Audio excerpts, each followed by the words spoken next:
Hello everybody, I hope you're well. I hope you're finding things to do. I hope you're keeping yourself busy, particularly if you've been furloughed. Isn't that a new word to everybody? Apparently it's a military word. I'd never heard of it before 2 weeks ago. Maybe you've been doing some renovations or just moving furniture around. We love moving furniture around at home. I pray particularly for those people that are at home on their own. It must be incredibly difficult and potentially very lonely to be at home on your own. Please don't suffer in silence. If you are feeling lonely right now, please reach out to somebody. Please drop someone a message or give them a call and just say, I'm feeling really lonely, can we chat? And for those people that are living with other people, or for those people that are alone but actually don't feel lonely, are quite enjoying the solitude, think about your friends in the congregation, think about your family, think about those around you. Maybe just drop them a call just to see how they are. That's what church is all about, isn't it? It's all about us supporting each other when we're struggling, supporting each other when we're celebrating as well, but particularly when we're struggling.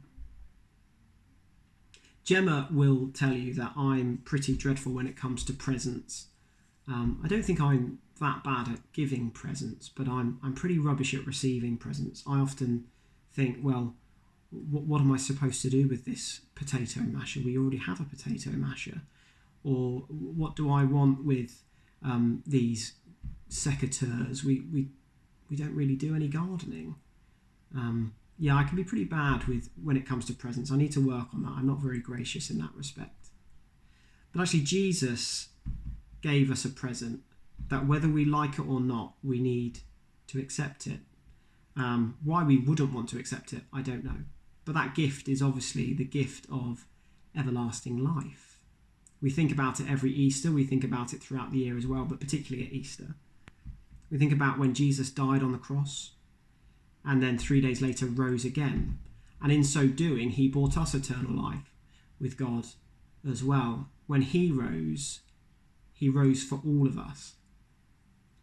Now, Paul, in the book of Corinthians, which was a book to the church in Corinth, he is writing to a particular set of people that have lost sight of the resurrection, stopped believing in it for whatever reason, have stopped receiving in their own minds the gift. And I can speak of someone that I know personally who went to glory, who'd stopped believing in the offer of everlasting life.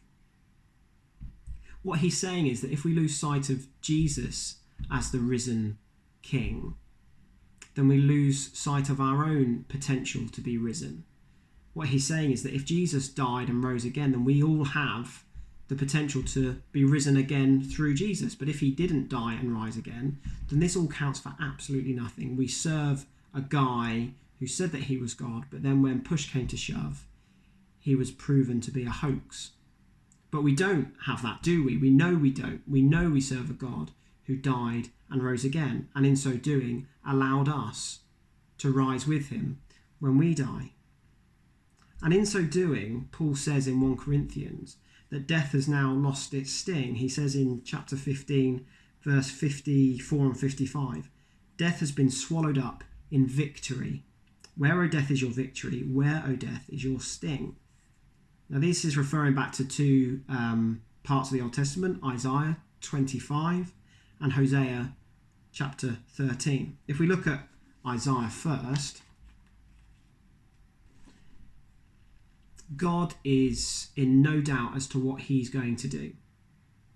On this mountain, the Lord Almighty will prepare a feast of rich food for all people, a banquet of aged wine, the best of meats and the finest of wines. On this mountain he will destroy the shroud that enfolds all peoples, the sheet that covers all nations. I wonder whether verse 7 speaks particularly to us right now.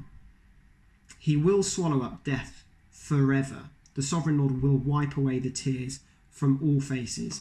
He will remove his people's disgrace from all the earth. The Lord has spoken. He will destroy, he will swallow up, he will wipe away the tears, he will remove his people's disgrace. And then in Hosea, we see in chapter 13, verse 14, God says again, I will deliver this people from the power of the grave. I will redeem them from death. I will, I will, I will. And then we get to 1 Corinthians 15. And where God has been saying, I will, I will, I will, St. Paul says, God has. Death has been swallowed up in victory. What was that victory? It was Jesus' death on the cross, wasn't it? When Jesus died and rose again, he defeated death for all of us. In so doing, he bought us a place in heaven with our Father. When he went to sit at the right hand of his Father, he invited us all to join him when we are promoted to glory. This is the truth of the Easter story, isn't it? And it's such good news for us as Christians. Happy Easter, everybody.